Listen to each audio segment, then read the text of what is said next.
చేసుకున్నారు.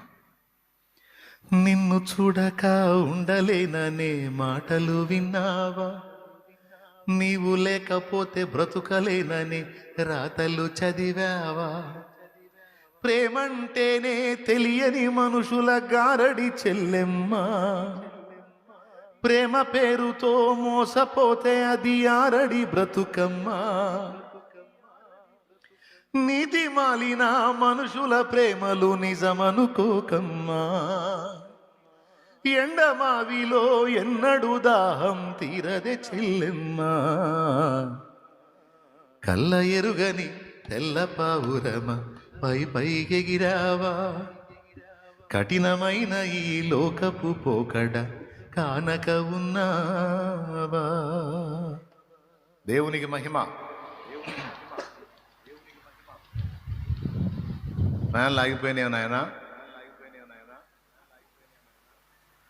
అదే అందరి ప్రేమ పవిత్ర హృదయం నుండే రా తల్లి. కపట హృదయాల నుంచి కూడా ప్రేమ వస్తుంది. వాస్తవానికి అది ప్రేమ కాదు, నటన. కొంపదీసి మన దగ్గర ఆ దరిద్రపు లక్షణం ఉందేమో చూసుకోవాలి. ఒకవేళ అలాంటి తత్వం అంటే మారు మనసు పొందాలి. కపటపు నటనతో కూడిన ప్రేమని అవతలి వాళ్ళ పట్ల వ్యక్తం చేయటం అనేది మనలో ఒకవేళ ఉంటే దాన్ని దేవుడు మెచ్చడు, దేవునికి అసహ్యం. ఘోర పాపినైనా ప్రభువా తెలియక చేశానయ్యా, నన్ను క్షమించు, దిద్దుకుంటాను ప్రభు అంటే సరే పో అని వదిలేస్తాడు. కానీ షో చేస్తే మాత్రం పిచ్చ కోపం ఆయనకి. అంటే వేషధారణని అస్సలు ఒప్పుకోడు. హిపోక్రసీ అనేది దేవునికి చాలా అసహ్యం కలిగించే పాపం. ఓకేనా? మోసం చేయొద్దు, వేషధారిలాగా మనం ఉండొద్దు. ఒకవేళ అలాంటిది ఏదైనా ఉంటే దిద్దుకుందాం, సరి చేసుకుందాం. లేకపోతే ఏం జరిగిందో తెలుసా? చివరికి మనం అదే గతి పట్టాల్సి వచ్చింది. ఓకే, రైట్, సరే, దాన్ని పక్కన పెడదాం. ఉపదేశ సారం ఏదనగా అంటే ఎదుటి వాళ్ళకి ప్రసంగ వేదిక మీద ఉండి నువ్వు బోధించినా,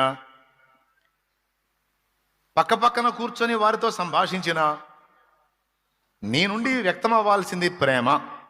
అది కూడా ఎలాంటిదై ఉండాలంటే యథార్థమైనదై, మంచి మనసాక్షి నుండి, పవిత్ర హృదయం నుండి వచ్చినదై ఉండాలి అని ప్రేమ యొక్క ఉత్పత్తి స్థానం ఎలా ఉండాలో చెప్పాడండి. అర్థమైతే ధన్యులే, అర్థం కాకపోతే నేను చేయగలిగింది ఏమీ లేదు. ఓ స్తోత్రం చెప్పుకోండి, గట్టిగా చెప్పండి. ఇక మీ విషయం